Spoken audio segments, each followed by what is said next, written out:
Evening, my loves, and welcome back to Bedtime Stories with Mommy J. I kind of changed up the scenery here. I'm actually reading from my dining room table tonight, and we are continuing with The Day My Butt Went Psycho, based on a true story by Andy Griffiths, and we're actually on chapter 3B, I believe. All right, and here's where we are with the professionals. All of a sudden, the butt found the opening it was looking for and attached itself to the kicker's face. Uh-oh, said the smacker. Looks like he's in trouble. The kicker grabbed the butt by its cheeks and tried to pull it off, but it was too tightly attached. Meanwhile, the rest of the butts were coming in thick and fast. I've got to get out of there, said the smacker, rising from her seat. She pulled herself up through the hatch. Zach watched her stomp along the roof and out onto the nose of the buttmobile. Then the action really started. He thought the kicker was pretty spectacular, but the smacker was something else again.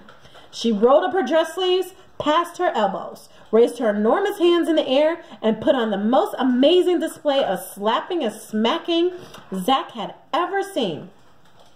Backhanders, front-handers, slaps, super double front and backhander power slaps. There wasn't a smack or a slap that she didn't know.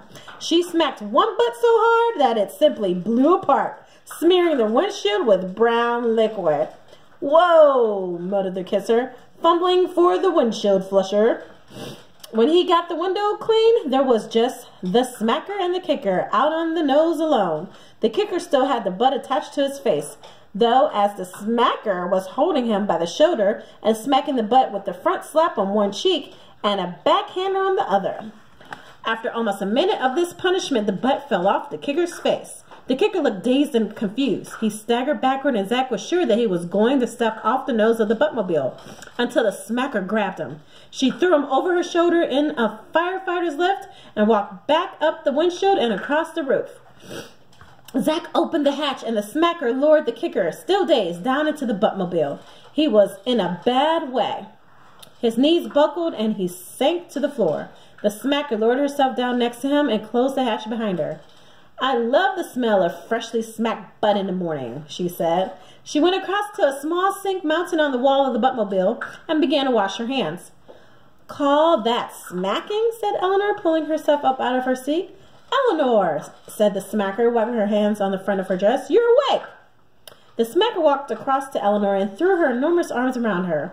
It's good to see you, said Eleanor after she emerged from the mighty hug. But why? How did you get here? We saw your buttmobile flying upside down. We caught this guy hanging from the hatch, said the smacker, pointing to Zach. We got here just in time. Eleanor glared at Zach. You idiot, she said. You could have gotten us both killed. It was an accident, said Zach. You should have had your seatbelt on, said Eleanor. I didn't get a chance, said Zach. You went into that corkscrew thing and I've got a really weak stomach. Don't remind me, said Eleanor, screwing up her face. Aren't you going to introduce us to your boyfriend? Said the smacker, grinning.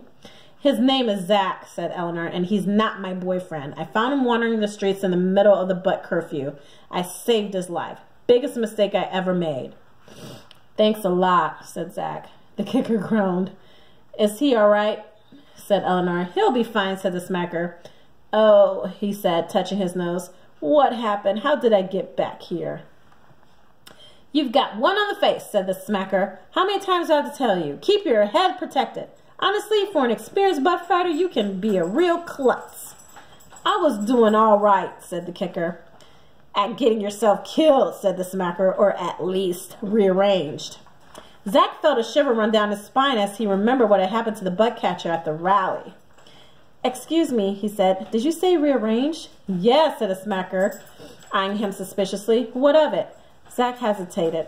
Last night, he said, I saw it. I saw someone get rearranged. It was horrible. You saw a rearrangement? Said Eleanor, flashing an alarmed look at the smacker. Zach took a deep breath and told him the whole story. When he finished, Eleanor slammed her fist into the palm of her hand. I knew they were up to something, she said, but I had no idea it was this big. You think they're really capable of doing it? Said Zach. You better believe it, said the smacker. For the last 30 years, we traveled the world, nipping butt uprisings in the bud. wherever and whenever they appear. Most butt revolutions amount to little more than hot air, but it sounds like this one is more organized than most. And Eleanor, said Zach, are you part of the B team too? Not exactly, she said, but my father used to be, before he became a full-time butt hunter. Your father's a butt hunter? Said Zach.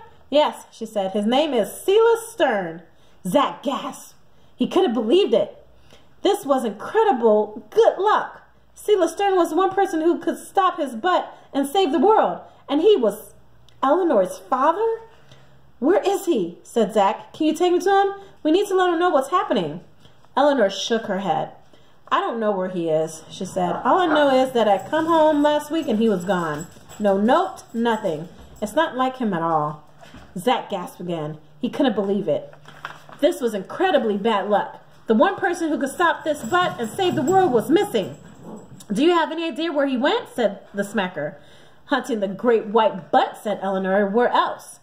The very mention of the great white butt sent new shivers down Zach's spine. The great white butt was in a class of its own, a rogue butt, enormous, evil. There were many different theories about where it had come from. Some believe it to be a mutant butt created as an accidental side effect of nuclear testing in the Pacific. Some believe it had been around for centuries. One Egyptian scholar had claimed to have discovered hieroglyphics depicting a large white butt. In his book, Chariots of the Butts, Eric von Duniken even went as far to claim that the great white butt was a space traveler who had arrived on Earth and taught ancient butts about butt liberation.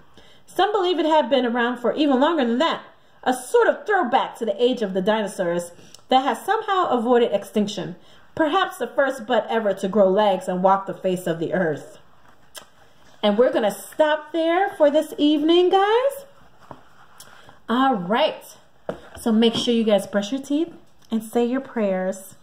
Sweet dreams. I love you much. Hugs and kisses. Mwah. Good night.